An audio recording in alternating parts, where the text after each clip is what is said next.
Aka-ukalar, assalomu alaykum. Qo'yliqdan gapiramiz. Kimlarki Toshkentdan Moskva shahriga ketmoqchi bo'lsa, haftada 4 kun dushanba, seshanba, payshanba, juma kunlari reyslarimiz amalga oshirilyapti. Bemalol murojaat qilsanglar bo'ladi. Bizda nafaqat Moskvaga, Moskvadan tashqari через Moskva, Sankt-Peterburg shahriga reyslarimiz bor. Mest olishga keladigan bo'lsak, o'rtadan ayollardan tashqari erkaklarga o'rtadan mestlar zo'r bo'ladi. Men tavsiya qiladim 19-20-mestlarni kim olmoqchi bo'lsa. Chunki 19-20-mestlarning orqasida hech kim yo'q.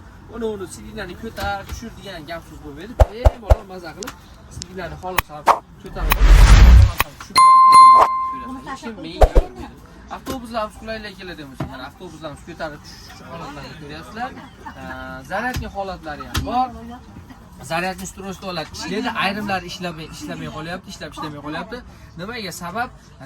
Qo'li qitmirroq aka-ukalarimiz bor, endi shuster deb qo'yaylik, o'zbekcha qilib aytganda, shuster akalarimiz nasat qilib ketyapti, tilini sindirib qo'yapti, ishlamay qolyapti. Shuning uchun iltimos qilaman, sizlardan keyin ham shu avtobusimizdan yo'lovchilarimiz foydalansin. Avtobusimizga bergan pulinglar faqat sizlarni manzilga yetkazib olib borishga, avtobusni qatini durib kavlashga, sindirishga emas. Bu davlat tomonidan qo'yilgan reyslar to'g'ri. Shunday avtobuslarimizda mana ketyapti aka-ukalarimiz maza qilib. To'g'rimi aka? Oldinlari qozoq avtobuslarida 100 talab ham yurgan paytlarimiz bo'lgan. 2 kunlab, 3 kunlab pasportlarni olib qo'yib daji. To'g'rimi akalar? Hozir shunday holatlarda ketyapmiz. Shukurni ham keltirib qo'ydik. To'g'rimi? Nima deysizlar? Qayerdan keldinglar o'zi? Biz vodiydan. Vodiydan. Qayerdan vodiydan? Yazovondan. Yazovondan. Mana Yazovonli akalarimiz kelib shunday komfortabl avtobuslar tavsiya qilsa bo'lar ekanmi, ishonchlimi ekan? Burayam qo'yiluvdan o'tirdilarmi akalar? O'zbekiston nomeri degan avtobuslar. Avtobusda vodiylarimiz 3 tadan bo'lib, bular har 4,5 soatda alishib avtobusda to'xtamasdan haydaydi. Sanchas holatlariga keladigan 6 soat, 7 soatda bo'ladi sanchaslar.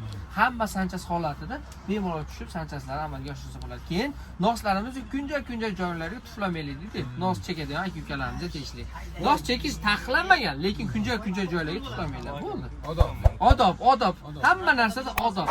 Odob, bola aziz, odobi undan aziz deydi. Yo'lovchi aziz, yo'lovchining odobi undan aziz. Bizga qancha ko'p pul berib, sog' salomat manzilga yetkazsa shu rahmat.